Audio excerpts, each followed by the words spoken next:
Welcome to Lady Cadence Island, and today we're going to talk about 5 tips to help you in your decorating journey in June's journey. So the first thing to remember is to zone your space. As you can see, I've got this whole first area set up like a little town, and just like in real life where you've got neighborhoods separate from main town centers, the same applies to June's journey if it's going to make sense in the way it looks. So the first area here is the town square I've made use of, and of course surrounding a square would be buildings. So you see that I've got them in the shape that best matches or the layout. So this is facing a corner area, so I want it there. These are all facing forward, so they'll be in the back. This is a corner one. So it makes sense. And again, this is all dining, entertainment, shopping, flower shop. That's all one section, right? And then this section is going to be like university. You've got your firehouse and hospital together, things that make sense together, put together. And that's all one section of your island. So as you decorate, plan for one section at a time so you don't get overwhelmed, and then just take care of that section first before moving on to other items.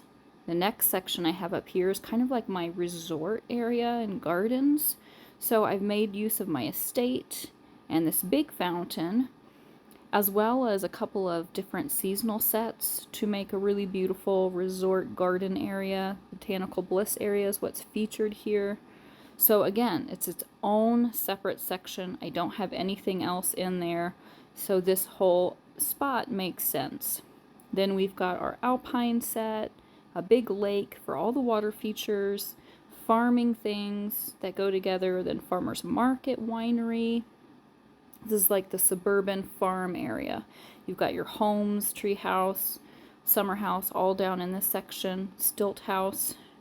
So again, it makes sense. So when you're doing it, zone out your space, and this applies of course to future islands. Plan out what you want to use that island for and each space on the island.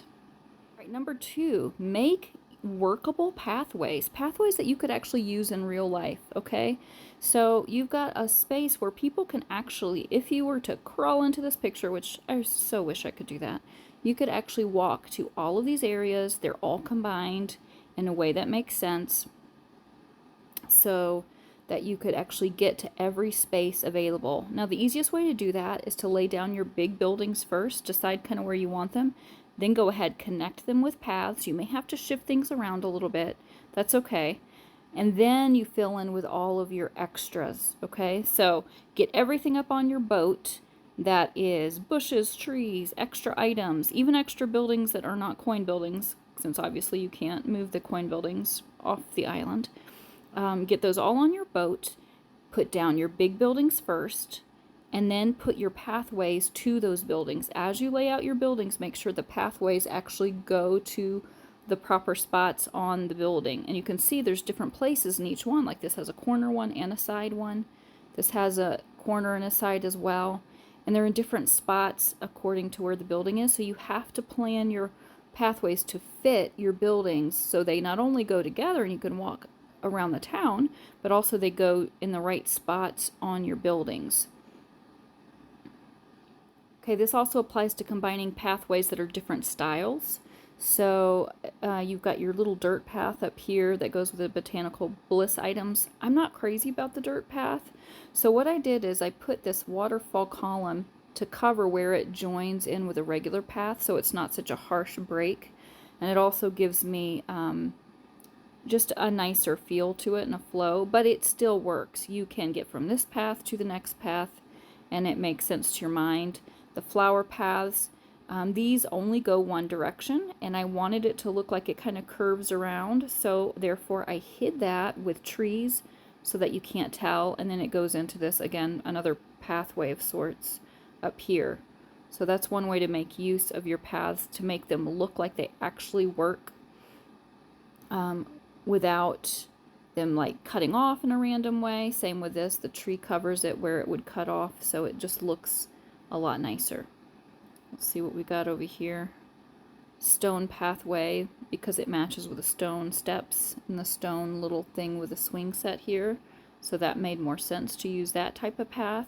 Again, we've got a beautiful little curved pathway here from the Alpine set, and I didn't want it to just butt up directly against the other path, so I have a tree to soften that edge. Makes it look a little nicer. Same with these paths. They just are softened with trees around them. You can combine paths like these alpine ones to make another wavy one. It looks really pretty.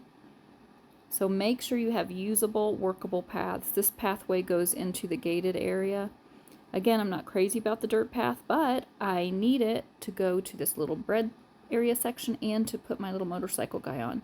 So just make good use of the ones you have and put it in a way that will make sense. Number 3, combine decorations that go together. This not only helps free up space, but it also just makes sense of what you have. So right here I've got 4 coin buildings all mashed together, but in a way that makes it look like you could pretend it's a university.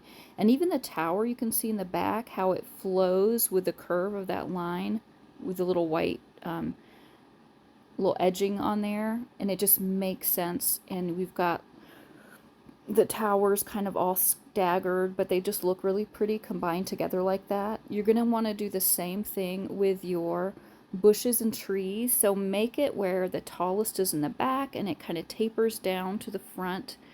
On those items, it just looks pretty that way. It makes more sense to visually, and it will just really give you extra space too. So instead of stacking things side by side that are identical, you combine things that go together but are complementary. So that, again, it gives you space, and you don't want to pack in everything. You need space in between those combined items just for your eyes to be able to breathe. Now, I know that's a mixed metaphor, but you seriously need to be able to make sense of the picture you're looking at, and you can't do that if you don't have any blank space. So I've got lots of blank grass in between these combined buildings. I put my hospital and firehouse right side by side with trees clumped together because it just makes it look pretty. There's a hedge that goes by the path because, again, that makes sense. But they're all combined together, and you get the most out of your flower power that way.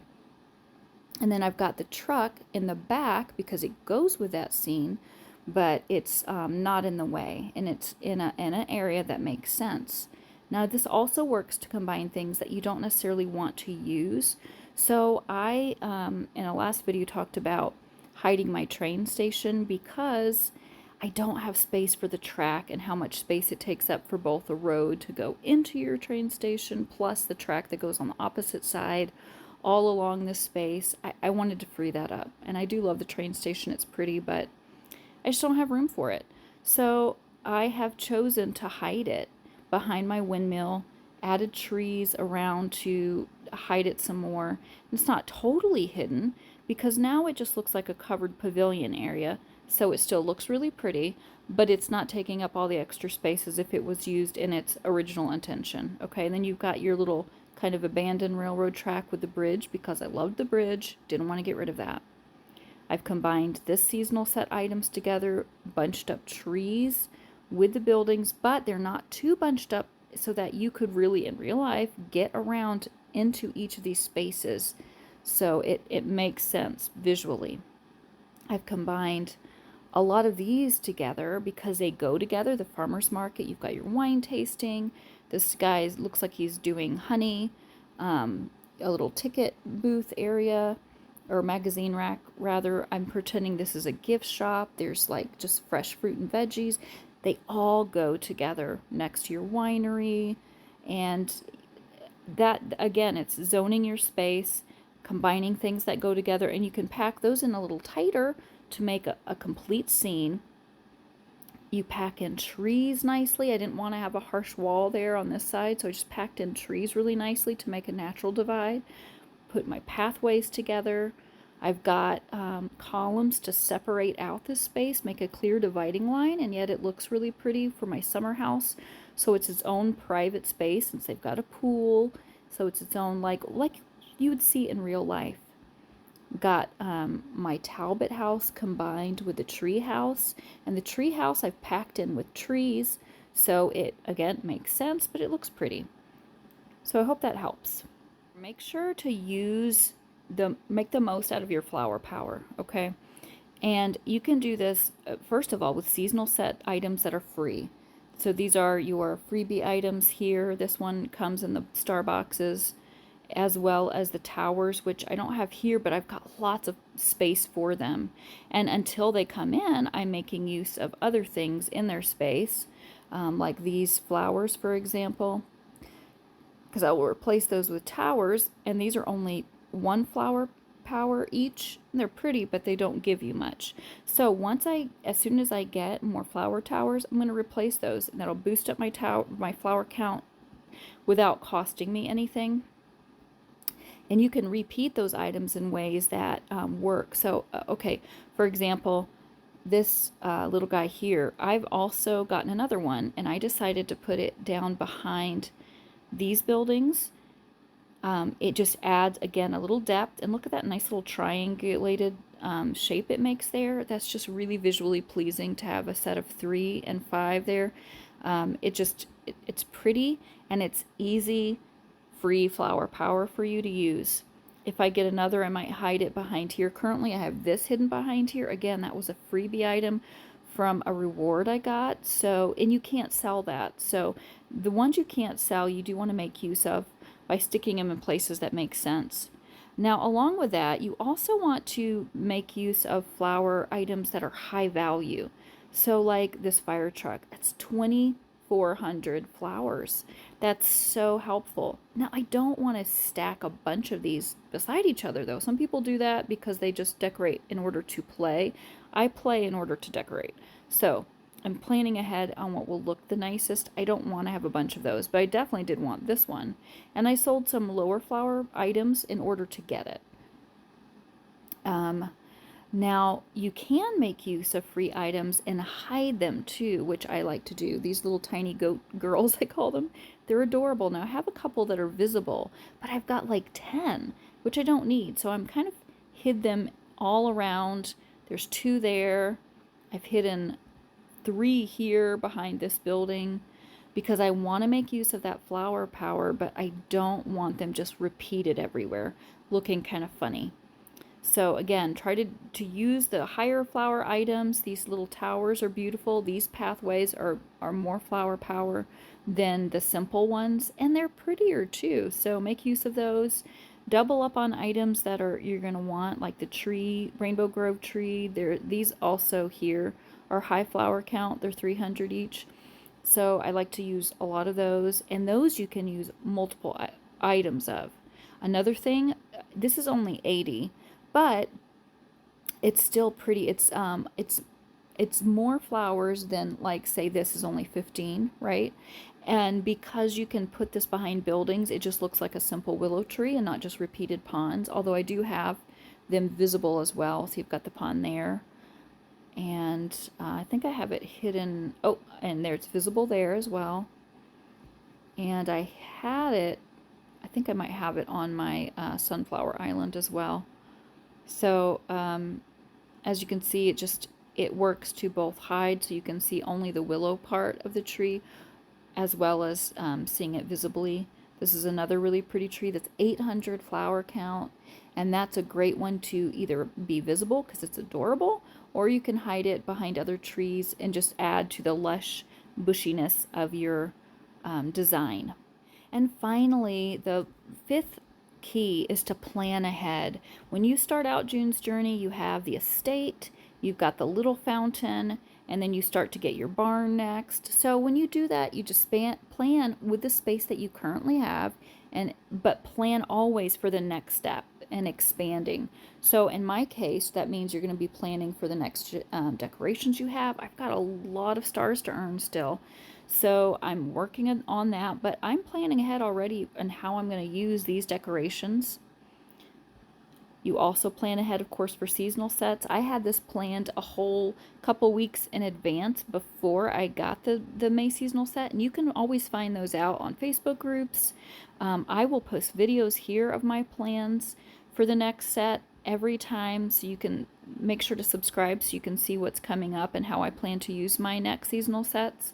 So May rather, I already had planned out how I wanted to use this space, And then when I was ready, I had saved up my coins in order to do that.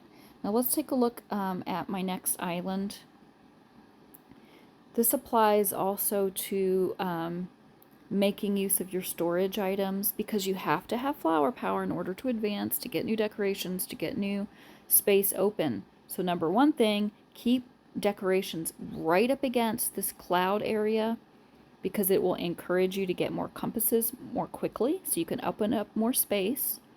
And even though this is my storage island, I'm already planning ahead for next month, because I've got still 2.5 weeks left before June. And so I'm hoping to open up these spaces. And in this space, I'm going to plan this out as my little Hacienda Mexico and wedding theme all together. So it's going to be really lush, beautiful greenery, flowers. I brought all of these items over that I had on Orchid Island to because they'll look really pretty with a new wedding set that's going to come in for June. I've got some of these flower towers ready to go, and so that's what I'm going to do. I'm planning ahead for the next set, and things will continually morph and change, but then I'll be ready for the next set as it comes. And you just always that way have something new and exciting to look forward to. It keeps the game more exciting and interesting. But that also means you need to be flexible in your current design and know it's going to change. My themes change weekly, if not daily sometimes. So it just makes it fun and interesting to continue to decorate, to continue to add more beautiful things to your island. So please subscribe, follow my channel for more. You can see the next plans I've got for June coming up, as well as other decorating tips and design examples for your islands. Thanks for watching.